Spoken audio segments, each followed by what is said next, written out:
Hello and welcome to another episode of Coach Krisler's Convos. I'm Krisler Bailey, certified functional medicine health coach, and today I am joined by a new friend. So go ahead and introduce yourself. Tell us who you are, where you are from, and what you do. So nice to be with you today, Krisler. Thank you so much for inviting me on.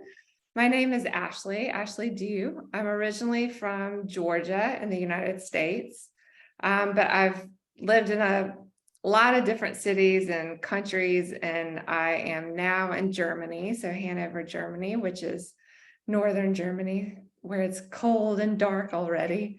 So that's where I live now. I've been in Germany for 8 years, and I'm a functional medicine health coach as well. And I'm just excited to be here with you today. Awesome. Well, thank you so much for joining the conversation. For all of those who are new to the conversation, we're just having informal chats with people who have used functional medicine in their health journey somehow. And so I wanted to have Ashley on because she has a great story about how she's integrated functional medicine. And obviously, as a health coach, she's helping people do the same thing. So Ashley, tell us a little bit about why you became a health coach in the first place. I have to think about where to start. So it's a lot longer, probably of a story than I realized that it actually is. But I was diagnosed in 2016 with hashimotos, and at the time, I felt scared, but I didn't really know what that meant. And so I just did what the doctor said to do, and a year later, I was diagnosed with Graves' disease. Oh. And that got really scary because that's like a whole other animal of a disease. So fast forward, so that was 2017, fast forward, 5 years. And I am in remission, and I am thriving. And this is all because of functional medicine and diet. And so somewhere along the way, I saw how powerful food is and how powerful it is to actually just have somebody hold your hand through a really scary time, like dealing with a chronic illness, because doctors are really good at diagnosing and giving medication to manage symptoms, but in my experience, are not so good with helping you know other ways that you can manage symptoms, and also just how to experience this and what you can do, to feel better and to feel strong and to feel like you're not alone. So I thought, okay, there has to be something that is for us, to help us. And I discovered health coaching. And because I'm such an advocate for functional medicine, I wanted to go into functional medicine health coaching. And that's why I became a health coach. I just want to help empower people and show them that they're not alone. Yeah, that's awesome. It's like when you find something that works so well and you've experienced that, it's like you just want to shout it from the rooftops and say, hey, y'all, there is hope out there, and there are people willing to help you. You definitely, you want to just share that with people, because there are so many people who are struggling with a variety of issues. Some have diagnoses, some don't, but you just want to share that to help people thrive as you have. So that's fantastic. So let's go back to when you were in your struggling phase before you actually were diagnosed with Hashimoto's. What was that like for you? What were you experiencing?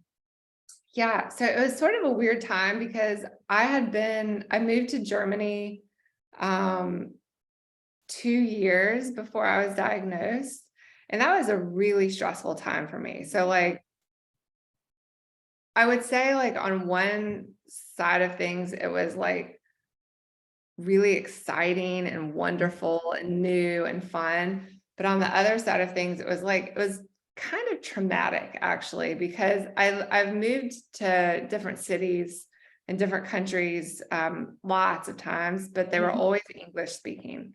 And so it was the first time that I'd moved to a new country where it was a totally different language, totally different culture, different way of interacting with people. It's just like everything was just so different. And that was like a really big change. And there was a lot of stress with that. And so I had a hard, so when I was diagnosed with Hashimoto's, I was like, I think my adrenals were totally shot, like cortisol through the roof, like, and I didn't know how to tell if that was the autoimmunity or the stress of living, so I thought I like Yeah. normalized everything for a couple of Yeah. years because I was like just in a different situation.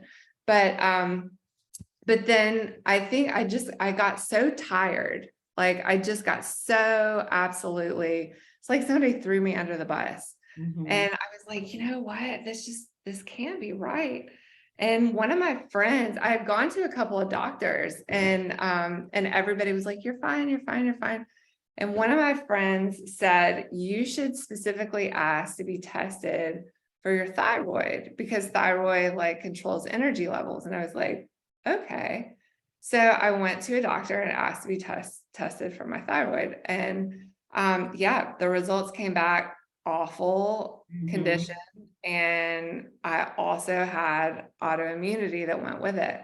And I just had no idea what any of this meant. But yeah, so that's what your question was, how did I feel before that? I felt really run down. So Mhm. really low energy. Yeah.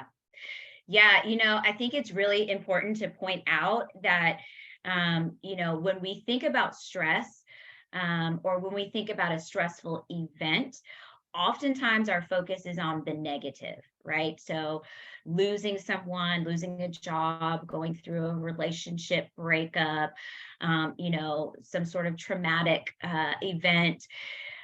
Whereas with stress, their stressors can also be related to positive events in our lives. So getting married or moving, getting a new job, those types of things are also stressors. And so for you, obviously it was moving to, a beautiful place with, great culture and all kinds of awesome things that, and new opportunities available, but it also was a stressor on you. And so it's really important for people to recognize that stressors don't always come in these really ugly packages, right? So that's really helpful, I think, for people to recognize. So thank you for sharing that. Yeah. Yeah, and the other thing is getting tested for certain things. You mentioned, okay, being specifically testing your thyroid.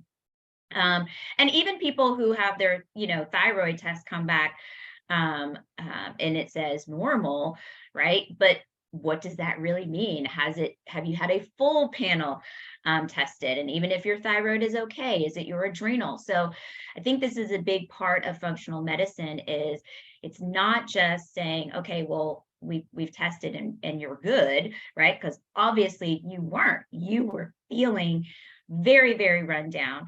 But it's that investigative piece. It's that, okay, let's look at this. Okay, let's look at this. Let's try this. Let's look at this. So once you realized, okay, my thyroid is struggling here, um, what was kind of your first step to moving forward with this news?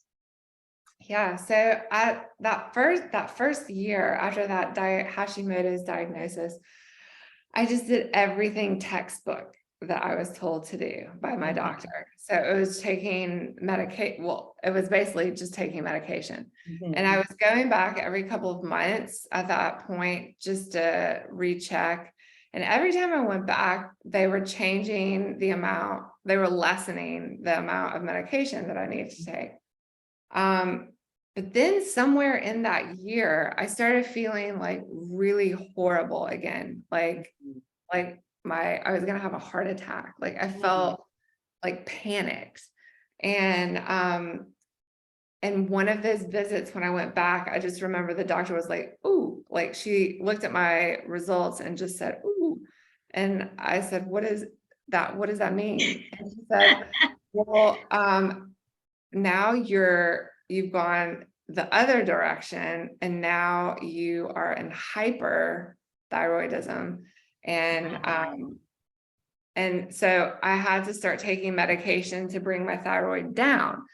And So at at this that, time, were you seeing a conventional medicine doctor? yeah, Okay. yeah. Yeah. So I didn't know anything about functional medicine at this point.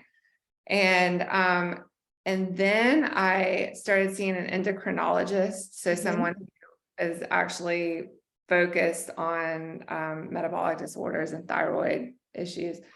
And he said in passing something about my Graves' disease. And I said, "What do you mean my Graves' disease?" And he was like, I was like, "Do I have Graves' disease?" And he was like, "Yeah." And I was like, Oh, "Okay, yeah, you just yeah, had that. Yeah, just no big deal. yeah." So I went home, of course, and I started Googling, like, what is Graves' disease? What does this even mean? Like he gave me nothing, Mm. and other than a diagnosis. And so yeah, I was like, I mean, I've always been a health-minded person. Like my sort of, I don't know, philosophy, if you will, or like my way of living has always been one that's like geared towards health and eating well and all of ancient herbal remedies. And this is just where my heart already was. So I Mhm. started looking into ways, natural ways to help. It Mhm. wasn't even heal at that point. It was more Right. just like, how can I help the situation? Yeah. And a lot of things kept pointing to gluten and sugar, like get rid of gluten and sugar. And I was like, okay, so let's try that. So I Mhm. got rid of gluten and sugar. And And did you do that at the same time, or did you eliminate one and then the other? I completely cut both of them at the same time. Okay.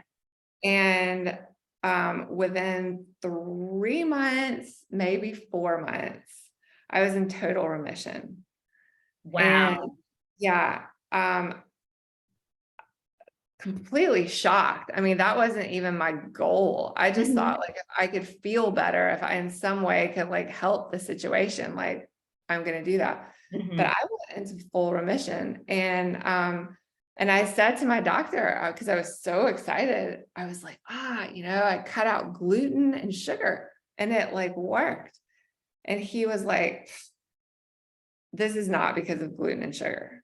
Like, and I was like, Wow. okay. Um, okay.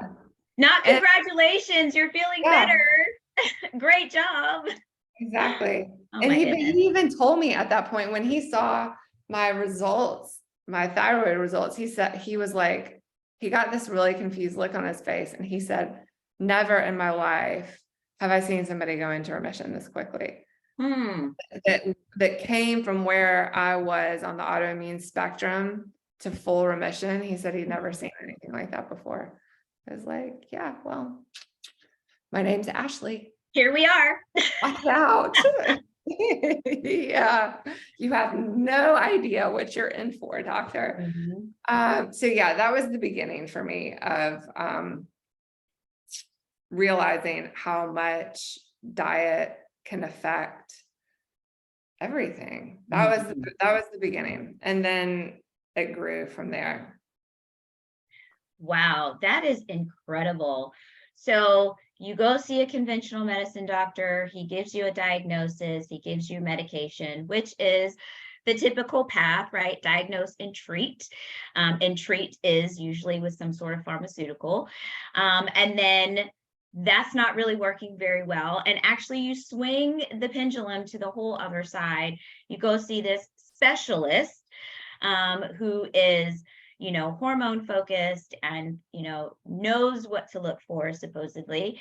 And in passing, you get this, other diagnosis, but again, no additional sort of education, no support or anything like that, but it was another diagnose and treat with pharmaceutical.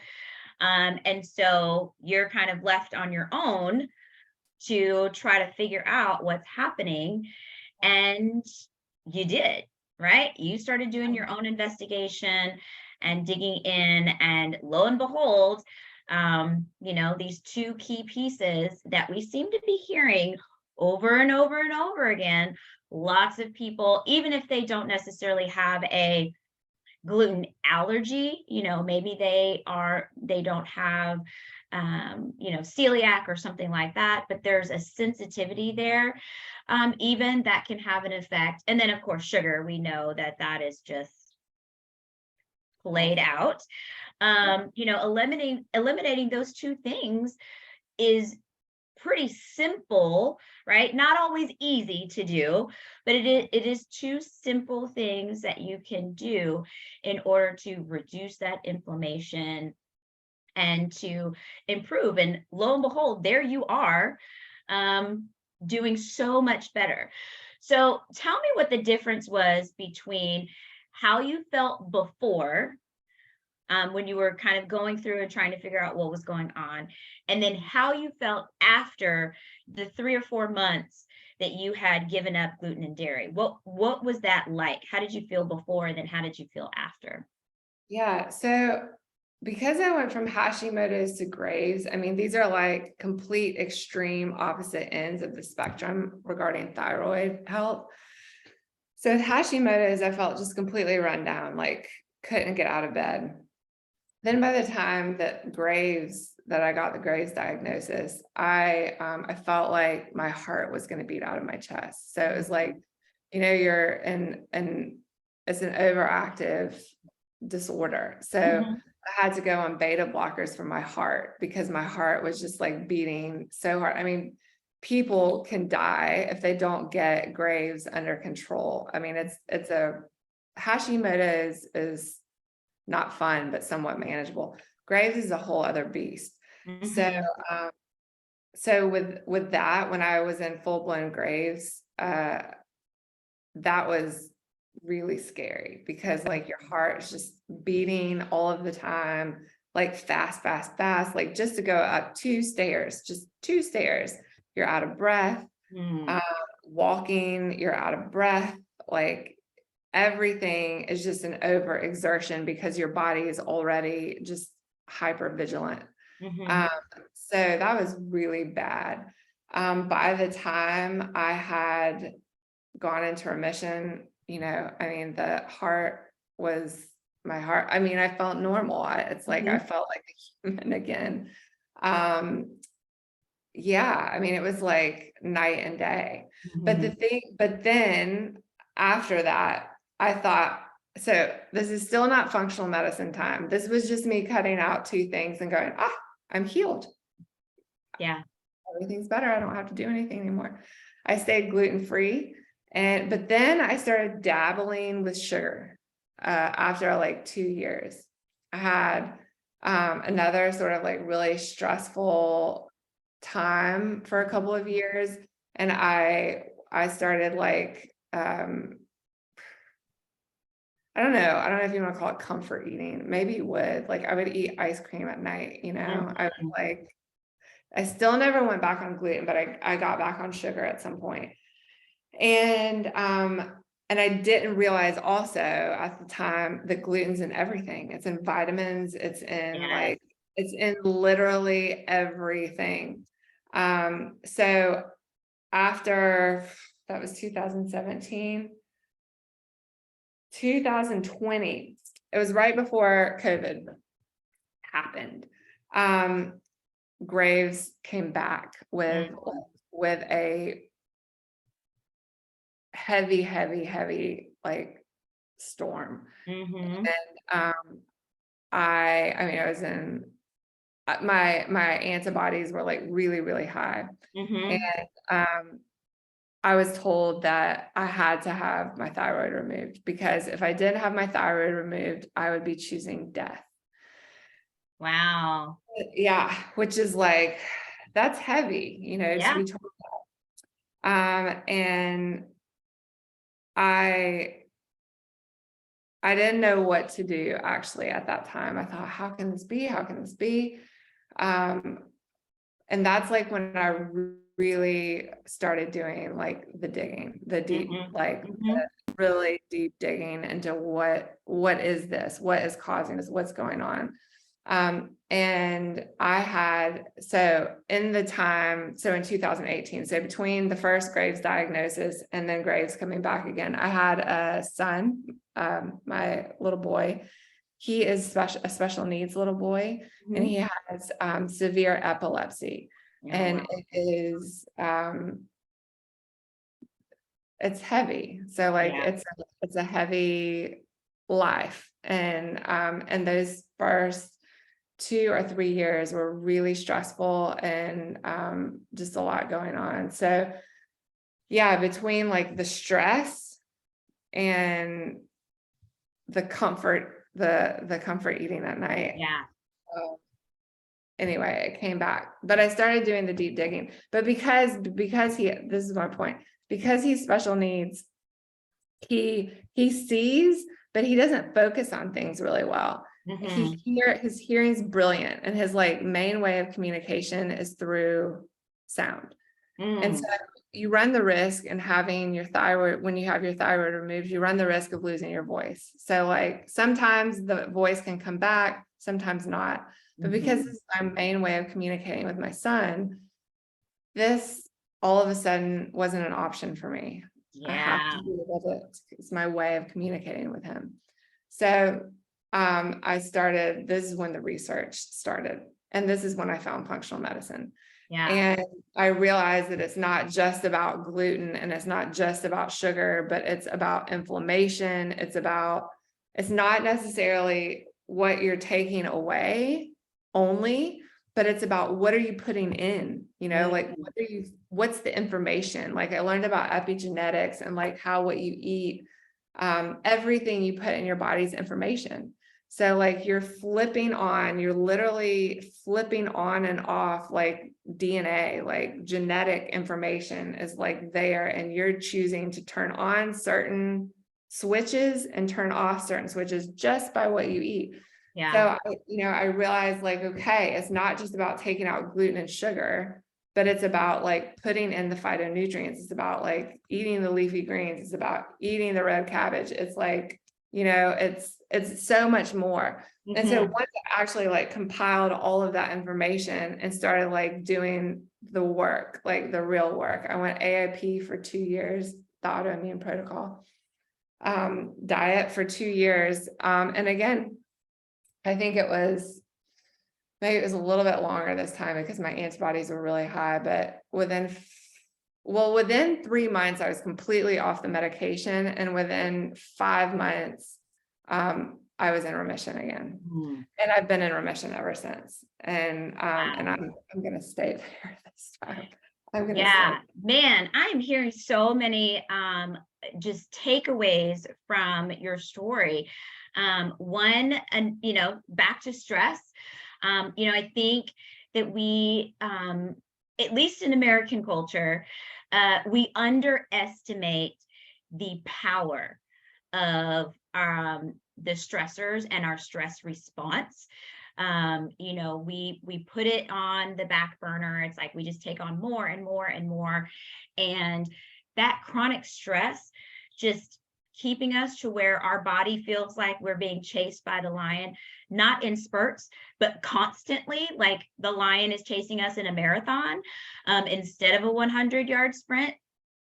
That definitely has a huge effect on us. So the stress of, you know, getting pregnant, giving birth, you know, having children, having a special needs child, or maybe having, you know, even people who go through the foster and adoption process, right? That's a stressor, and our stress response, you know, has a huge impact on our overall health.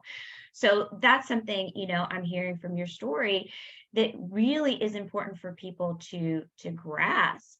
But another thing I think I'm hearing from your story, and this aligns so much with just functional medicine in general, is that it's a journey. It's not this one time you do this one thing and that's it, I'm healed, you know, but there are multiple things that you do over the long term that really get your body back into functioning the way it was meant to. And sometimes, you know, it is a little bit easier in the sense that you can remove something and lo and behold, it does help, which it did for you.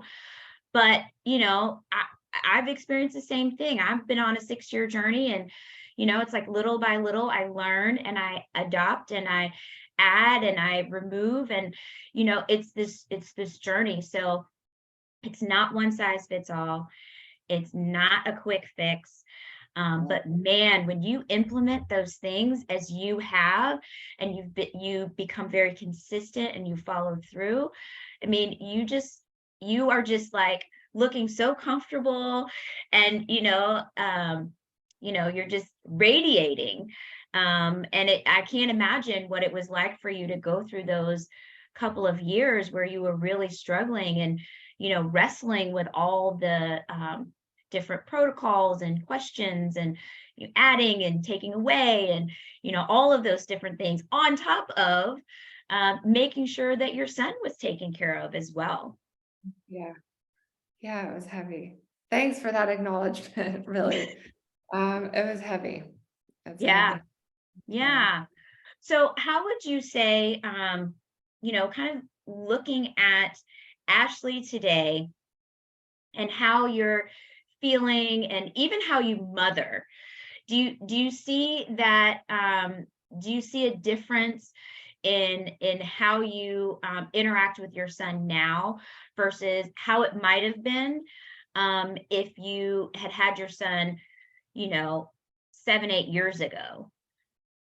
Yeah. Oh gosh. Yeah, I mean, there's so many things, incredible, life-changing moments and lessons that have come out of the past 5 years for me. But one of the most profound, I think, is just that I realized both in my own journey and my son's, is that you can't just take you can't just take a diagnosis and go home and Mhm. sit on the sofa and go, well, there it is. Like, well, this is it. So I have Graves. So my son has epilepsy. So, well, where's that ice cream? You know, like, no. Yeah. So for me, no. There's another way. And there's another way for my son. There's another way for me. There's another way for the vast majority of us out there. But you have to believe that too. You know, you have to know and believe that. And I think it's harder when you're doing it alone, as opposed to when you have a health coach or when you have somebody that's just there holding your hand through it. But you know, 8 years ago, I don't know that I would have, maybe on some level I would have second guessed things, but I would have done it differently. Like now I have more of an understanding that actually I feel like I know a lot. I know a lot more than a lot of my doctors do, just on the level of like communication and like what's possible. I mean, they're brilliant at like giving the prescription. And sometimes, like, especially in the case of Graves' disease, like you can't live without it. So like at the beginning, like you have to take the beta blockers, or you have to take the medication to bring the thyroid down, because you can't survive without it. But while you're doing that, you can also be implementing like a completely different way of eating, a different way of doing things. And while you're coming slowly off the medication, you know, you're sort of changing your lifestyle in a way that you don't need the medication anymore. Anyway, that's something that I don't know that I would have done that 8 years ago, but I second guess everything now. So like if I'm told something from a doctor, I take it, I respect it, completely respect it. We need them. Like, thank you, all doctors out there helping us. But I'm always looking for, what can we do? Like now, thank you for the diagnosis. I got it. I understand now better, like what's happening in my body, but now how do we reverse it? Like that's the second piece that I have now that I didn't have 8 years ago. And so that's how things have changed. Yeah. Yeah. Yeah, absolutely. There's a self-advocacy piece I'm hearing. There's a critical thinking piece I'm hearing. There is a mindset shift that I'm hearing.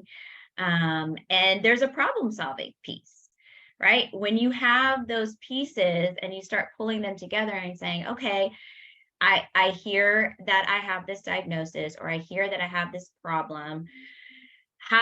What's the next step? Or maybe what's the first step, right? Maybe the first step is taking a medication, but okay, let's do that in the temporary, right? In the short term, but in the long term, you know, what does that look like?